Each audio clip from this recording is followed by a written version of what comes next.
Assalamualaikum warahmatullahi wabarakatuh.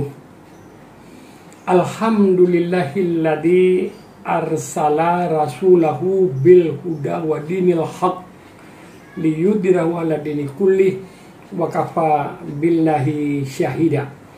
Asyhadu an la ilaha illallah wahdahu la syarikalah wa asyhadu anna Muhammadan abduhu wa rasuluh la nabiyya ba'da. Allahumma sholli ala sayyidina Muhammad wa ala alihi wa sahbihi ajmain.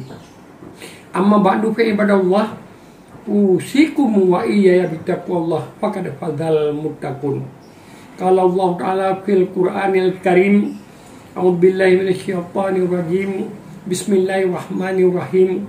Ya ayyuhalladzina amanu taqullaha haqqa tuqatih wala tamutunna illa wa antum muslimun. Sadaqallahul azim.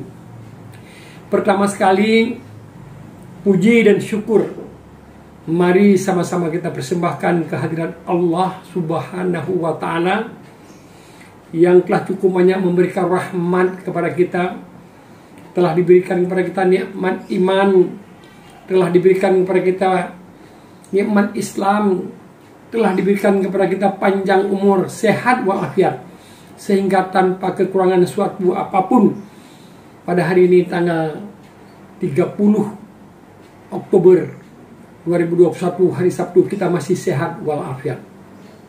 Salawat dan salam mari sama-sama kita persembahkan ke pangkuan Nabi besar Muhammad sallallahu alaihi wasallam yang telah membawa kita dari alam jahiliyah kepada alam Islamiyah yang penuh dengan ilmu pengetahuan.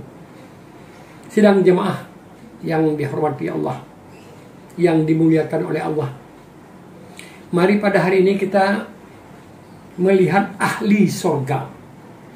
Suatu hari ada satu orang lewat di depan Rasulullah.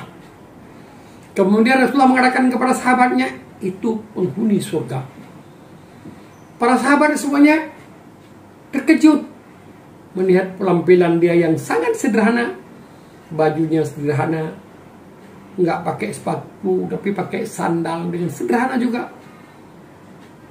Para sahabat nggak berani menanyakan kepada Rasulullah, tapi dalam hatinya heran, kok bisa Rasulullah menyebutkan dia itu penghuni surga.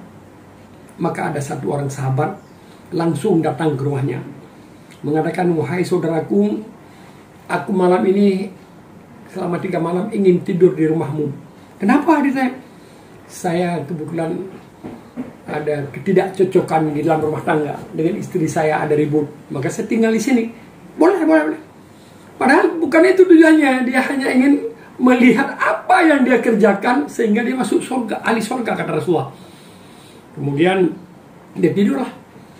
Dilihat malam pertama habis sholat isya langsung tidur, nggak ada ngaji, nggak ada wirid, nggak ada baca Al-Quran, langsung tidur.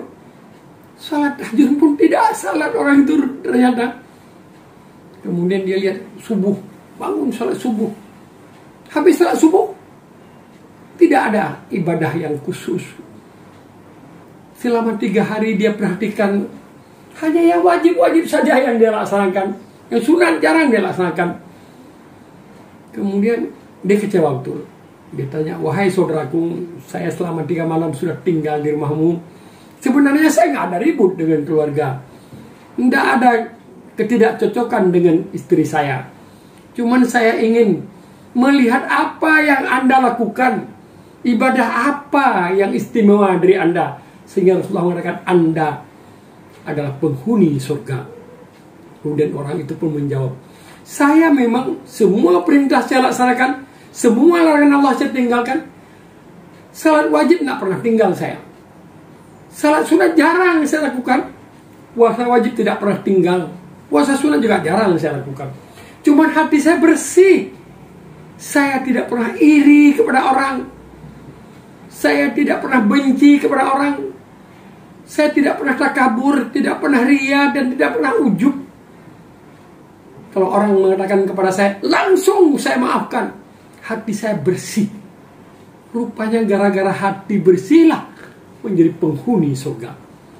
Dari cerita ini dapat kita ambil kesimpulan, percuma kita sholat siang malam, percuma kita puasa Senin Kemis, Percuma ibadah kita cukup banyak, khatam Al-Quran, kalau hati tidak bersih, kita suka iri kepada orang, suka dengki kepada orang, tidak akan masuk surga.